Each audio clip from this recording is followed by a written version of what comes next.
യാത്രയുടെ അവസാനമല്ല, മറ്റൊരു യാത്രയിലേക്കുള്ള കാൽവെപ്പുകൾ. ജീവിതയാത്രയിൽ തിരക്കുകളുടെ ഇടയിൽ നാം മറന്നുപോകുന്ന ഒരു വസ്തുത, എന്നാൽ ആർക്കും തടുക്കാനാവാത്ത ഒരു യാഥാർത്ഥ്യം. ആരെയും നടുക്കുന്ന നിമിഷങ്ങൾ, മാനുഷിക കണക്കുകൂട്ടലുകളെ തിരുത്തിക്കൊണ്ട് അപ്രതീക്ഷിതമായി അത് വരുന്നു. ആബാലവൃദ്ധം സകലരും നേരിടുന്ന ഒരു സത്യം, ആധുനിക വൈദ്യശാസ്ത്രത്തിന് പോലും തടുക്കുവാൻ കഴിയാത്ത ആ നിമിഷം.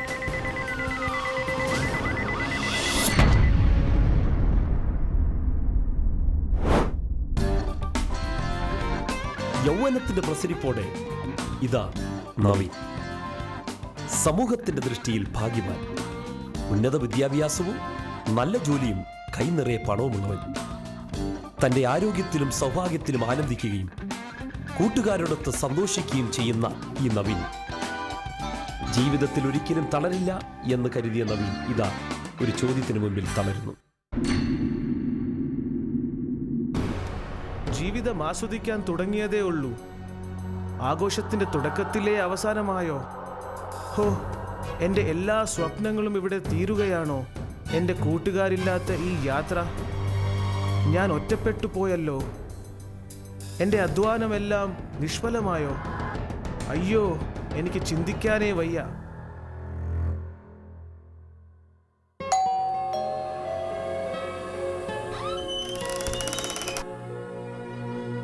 സുരക്ഷിതമായ ജോലി, നല്ല സാമ്പത്തിക ഭദ്രത, സ്നേഹിക്കുന്ന ഭാര്യ, ഇതിലപ്പുറം എന്തു വേണം? ആധുനിക തലമുറയിൽ മാതൃകയാക്കാൻ പറ്റുന്ന നല്ലൊരു കുടുംബം. തൻ്റെ തിരക്കുകളൊന്നും കുടുംബ സന്തോഷങ്ങളെ ബാധിക്കരുത് എന്നാഗ്രഹിക്കുന്ന അഭിഷേക്, തൻ്റെ ജീവിതത്തിലെ ഐശ്വര്യം മുഴുവൻ തൻ്റെ ഭാര്യ ഐശ്വര്യാണെന്ന് കരുതുന്ന നല്ല ഭർത്താവ്.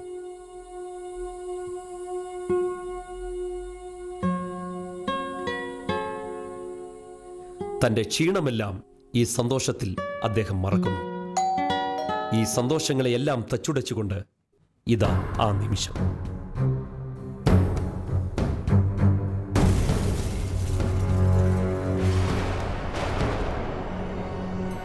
ഞാനില്ലാതെ എൻ്റെ കുടുംബം, എൻ്റെ മക്കളുടെ ഭാവി, എൻ്റെ ഭാര്യ, ആസ്വദിച്ചു തീരാത്ത എൻ്റെ കുടുംബജീവിതം തീർന്നില്ലല്ലോ എൻ്റെ ദൈവമേ. എൻ്റെ ഐശ്വര്യം, ഓ എൻ്റെ കുഞ്ഞുങ്ങൾ. മനുഷ്യരെല്ലാവരും സൗഭാഗ്യങ്ങൾ ആഗ്രഹിക്കുന്നവരാണ്. ഈ സൗഭാഗ്യങ്ങൾ നേടിയെടുക്കുവാനുള്ള തത്രപ്പാടിൽ നമ്മുടെ സ്വപ്നങ്ങളെ തല്ലിക്കെടുത്തിക്കൊണ്ട് അപ്രതീക്ഷിതമായി മരണം നമ്മെ തേടിയെത്തുന്നു. ജീവിതം നൈമിഷികമാണ്. ഈ ലോകം മരണത്തെ വളരെ ഭയത്തോടെ കാണുന്നു. മരണത്തെക്കുറിച്ചുള്ള ആശങ്കകൾ വളരെ വലിയതാണ്. മരണത്തിനപ്പുറം എന്തെന്ന് വ്യക്തമായ ധാരണ ഇന്ന് പലർക്കുമില്ല. മരണവും മരണത്തിന് ശേഷം എന്തെന്നും വ്യക്തമായ ധാരണയോടുകൂടെ മരണത്തെ പുൽകുവാനായി കടന്നു വന്ന ഒരു വ്യക്തിയെ ഞാൻ നിങ്ങൾക്ക് പരിചയപ്പെടുത്തട്ടെ.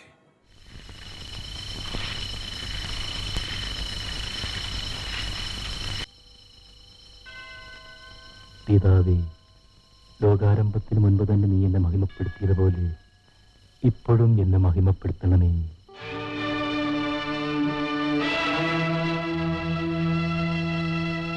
പ്രബോധക, വിജയിച്ചാലും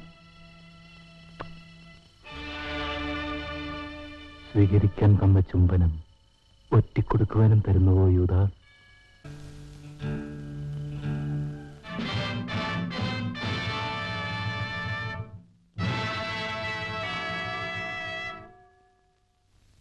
പ്രവാചക, ഇവരുന്നയിക്കുന്ന ആരോപണങ്ങൾ വാസ്തവമാണോ? നീ യഹൂദരുടെ രാജാവാണോ? നീ രാജ്യം സ്ഥാപിക്കാൻ തുനിഞ്ഞോ? എന്റെ രാജ്യം വേറെ, അത് സ്ഥാപിക്കൽ വേറെ. ഏതാണ് ആ രാജ്യം? നീതി, ന്യായം, സമാധാനം ഇവ എവിടെയുണ്ടോ അതാണ് എന്റെ രാജ്യം. ആരാണ് സ്ഥാപിച്ചത്? എന്റെ സ്നേഹം അറിഞ്ഞവര്. അതായത് യഹൂദരുടെ രാജാവായ മിശിഹ ആകുന്ന ക്രിസ്തു നീയാണ്. ഞാൻ പറഞ്ഞാൽ നിങ്ങൾ വിശ്വസിക്കില്ല. എന്നാൽ ഇനിമേൽ മനുഷ്യകുമാരൻ സർവശക്തി സമ്പന്നനായ ദൈവത്തിന്റെ വലതുവശത്തിരിക്കുന്നത് നിങ്ങളെല്ലാം കാണുന്നതാണ്.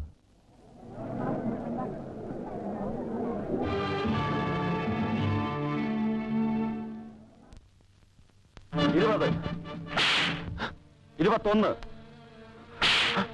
22, 23, 28, 29, 30, 38, 39. നിർത്ത്.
ഈ ദാരുണഹിംസ കണ്ടിട്ടെങ്കിലും നിങ്ങളുടെ മനസ്സ് ശാന്തമായെന്ന് കരുതുന്നു.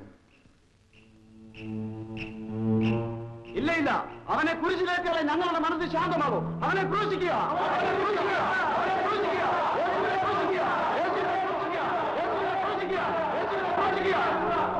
നിങ്ങളുടെ ആഗ്രഹപ്രകാരം മരണശിക്ഷ വിധിച്ചാൽ തന്നെയും ഈ പെസഹാ ദിവസത്തിൽ ഒരാളുടെ മരണശിക്ഷ റദ്ദ് ചെയ്യുന്ന ആചാരവും അധികാരവും നമുക്കുണ്ടെന്ന് നിങ്ങൾക്കറിയാം. അതിനാൽ ആ അധികാരപ്രകാരം ഈ യേശുവിന് മാപ്പ് കൊടുത്ത് മോചിപ്പിച്ചിരിക്കുന്നു. പാടില്ല. വേണമെങ്കിൽ ആചാരപ്രകാരം ബറാബാസിനെ വിട്ടയച്ചുകൊള്ളു. ആണേ, ബറാബാസിനെ വിട്ടയക്കണം. യേശുവിനെ കുരിശിലേറ്റണം.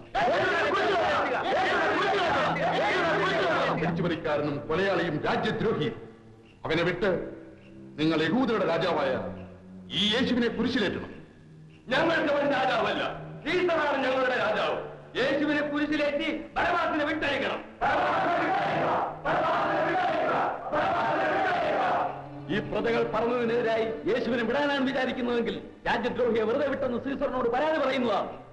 പ്രജകൾ പറയുന്നത് മാനിച്ച് യേശുവിനെ കുരിശിലേറ്റുക.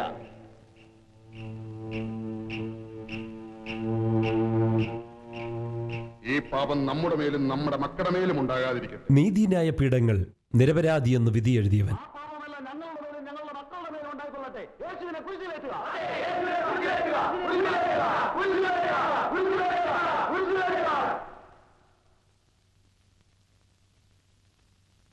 റോമൻ ചക്രവർത്തി സീസറിന്റെ പ്രതിനിധിയായി യഹൂദരാഷ്ട്രമായ ചുടിയ ഭരിച്ചു വരുന്ന പഞ്ചമഭില്യൂതസ് എന്നു പേരുള്ള ഞാൻ നസറേയനായ ഈ യേശുവിന്റെ പേരിൽ യൂതമത മണ്ഡലം വിധിച്ച 5 കോടതികളിൽ മാറി മാറി വിസ്തരിച്ചിട്ടും ഒരു കുറ്റവുമില്ലെന്ന് തെളിയിക്കപ്പെട്ടവൻ ഇതാ തന്നെത്താൻ ശിക്ഷയ്ക്ക് ഏൽപ്പിച്ചു കൊടുക്കുന്നു.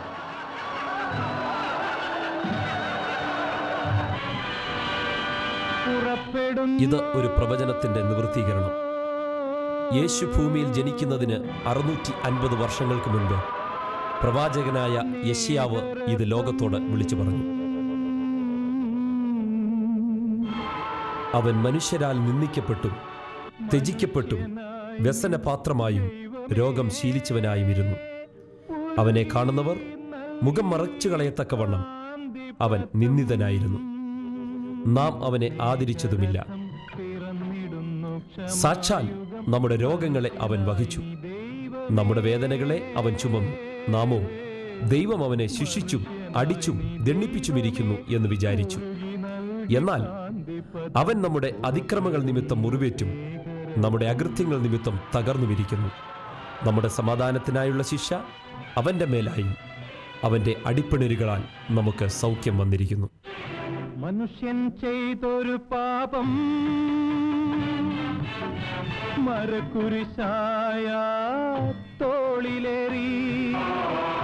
മനുഷ്യൻ ചെയ്തൊരു പാപം മരക്കുരിശായ തോളിലേറി. നാം എല്ലാവരും ആടുകളെ പോലെ തെറ്റിപ്പോയിരുന്നു. നാം ഓരോരുത്തരും താന്താന്റെ വഴിക്ക് തിരിഞ്ഞിരുന്നു. എന്നാൽ യഹോവ നമ്മുടെ എല്ലാവരുടെയും അകൃത്യം അവന്റെ മേൽ ചുമത്തി. കാത്തുനിന്നു കാത്തുനിന്നു.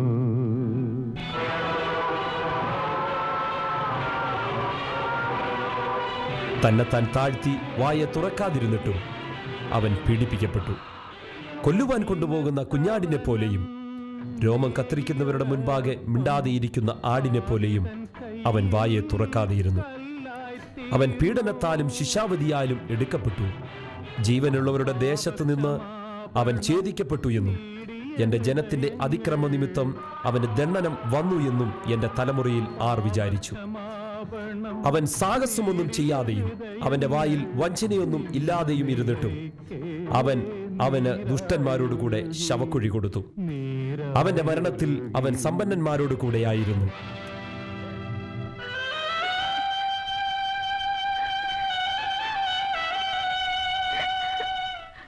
സ്ത്രീകളെ, എന്നെക്കുറിച്ച് കരയണ്ട.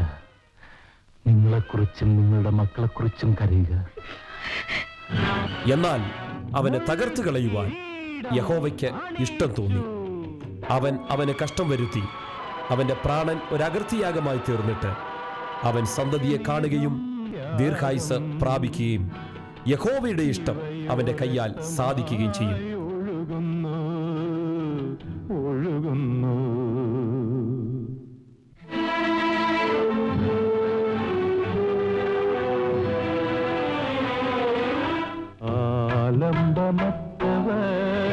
ആശ്രയമരുളുമാ പൊന്നേനിയിൽ ചാട്ടകൾ വീഴുന്നു.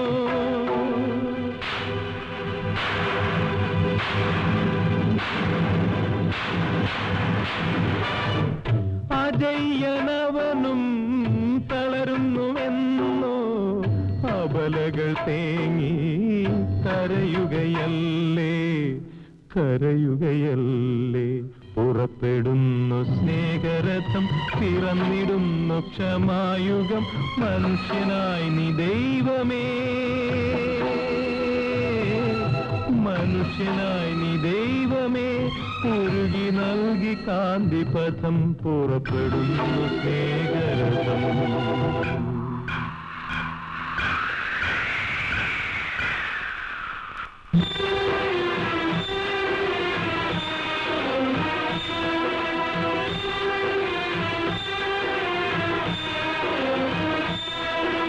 പുൽക്കൊടിയെയും സ്നേഹിച്ചവനെ, ദുഃഖിതരുടെ പ്രിയനായകനെ. പുൽക്കൊടിയെയും സ്നേഹിച്ചവനെ, ദുഃഖിതരുടെ പ്രിയനായകനെ. ചിത്രവധം ചെയ്യുന്നത് കണ്ടു ദിക്കുകൾ പോലും നടുങ്ങുകയാ, ദിക്കുകൾ പോലും നടുങ്ങുകയാ.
പരമഗുരുവാം രക്ഷകൻ തന്റെ പവിത്ര പാദങ്ങൾ. അവൻ തന്റെ പ്രയത്നഫലം കണ്ട് തൃപ്തനാകും. നീതിമാനായ എൻ്റെ ദാസൻ തൻ്റെ പരിജ്ഞാനം കൊണ്ട് പലരെയും നീതീകരിക്കും. അവരുടെ അകൃത്യങ്ങളെ അവൻ വഹിക്കും. അതുകൊണ്ട് ഞാൻ അവന് മഹാന്മാരോടുകൂടെ ഓഹരി കൊടുക്കും, ബലവാന്മാരോട് കൂടെ അവൻ കൊള്ള പങ്കിടും. അവൻ തൻ്റെ പ്രാണനെ മരണത്തിന് ഒഴുക്കിക്കളയുകയും അനേകരുടെ പാപം വഹിച്ചും അതിക്രമക്കാർക്കു വേണ്ടി ഇടനിന്നും കൊണ്ട് അതിക്രമക്കാരോടുകൂടെ എണ്ണപ്പെടുകയും ചെയ്യയാൽ തന്നെ.